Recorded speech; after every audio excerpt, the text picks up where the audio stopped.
Here is a photograph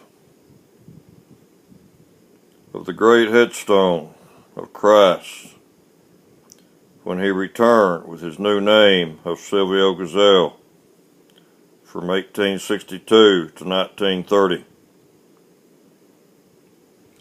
This great headstone and his grave is located in Oranienburg, Germany, just north of Berlin, which is also the site of the very first concentration camp, the Nazi concentration camp, and it was his disciples who published his books and spread his great teachings, who were the very first prisoners of the very first concentration camp. They were taken prisoner, tortured, and killed, just as Jesus Christ foretold in Matthew 22, verses 1 through 14, in the parable of the wedding feast.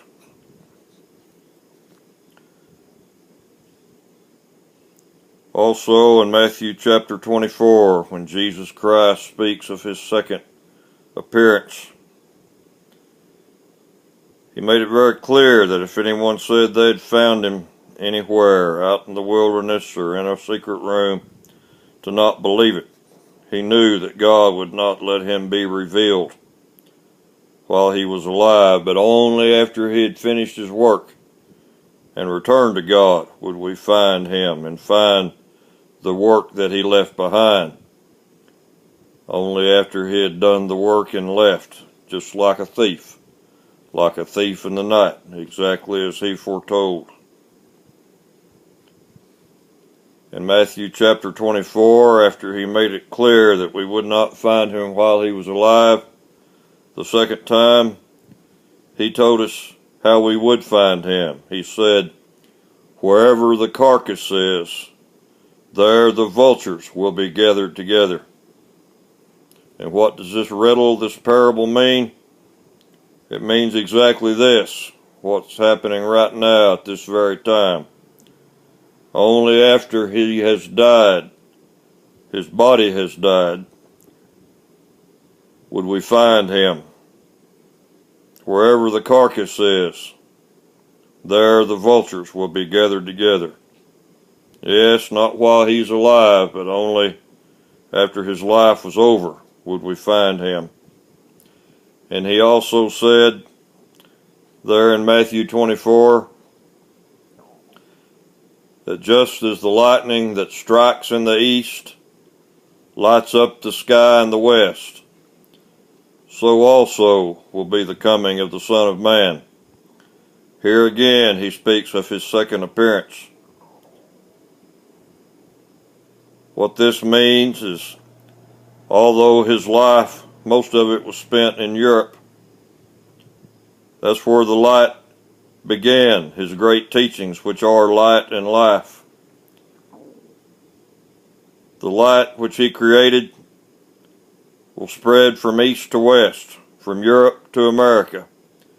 And in America is where it will be seen and revealed and understood for all the world to see.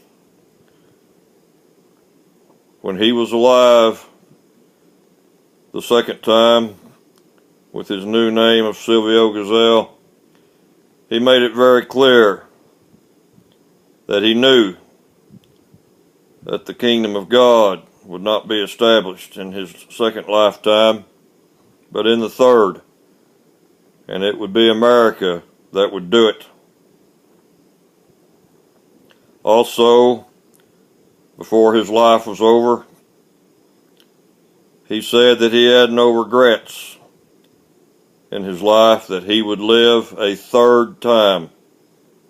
Although he never admitted that he was Christ, he did make these comments, which makes it clear that he knew exactly who he was, what he had done, and what he would do the next time he lived upon the earth.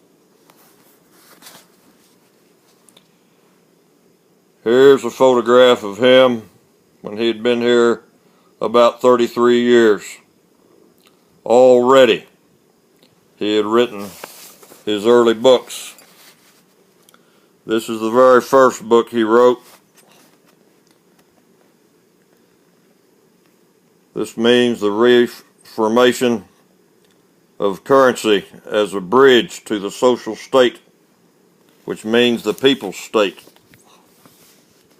This is the very first book he wrote at approximately 28 years of age.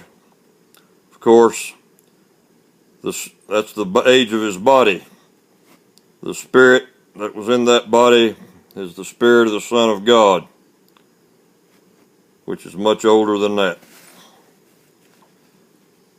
Here is his second book, published in 1891. Still, his body had been here less than 30 years.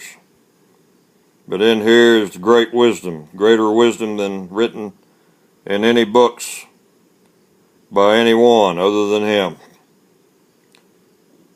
And this talks about how money is the nervous ram, the nerve of all things.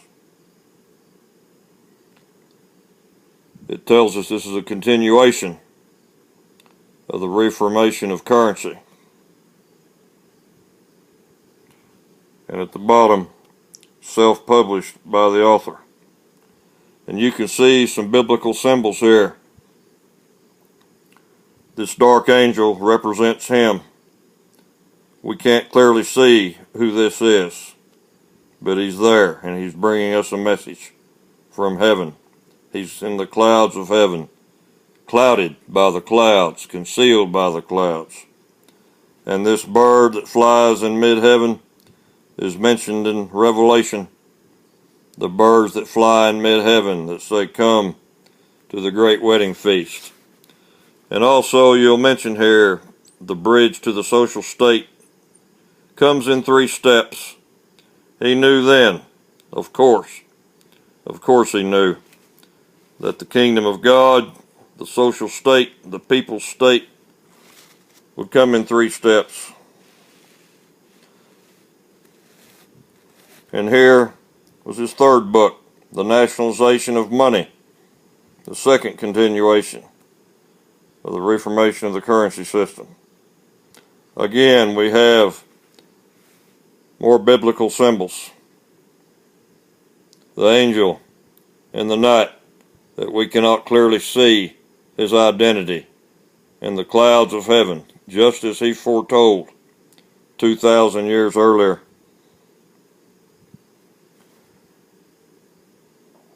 These great books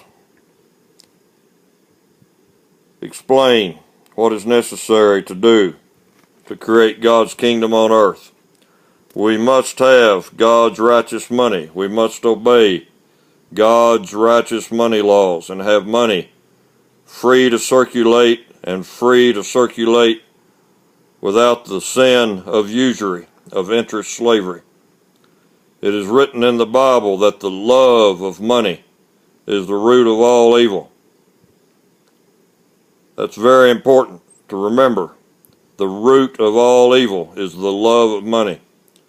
Jesus Christ, the first time he was here and the second time he was here, made it very clear that money should not be hoarded. That's what is necessary to do in order to create God's kingdom on earth, to have unhoardable money that always circulates freely, just like the blood in our bodies. And unhoardable money cannot demand usury, interest slavery.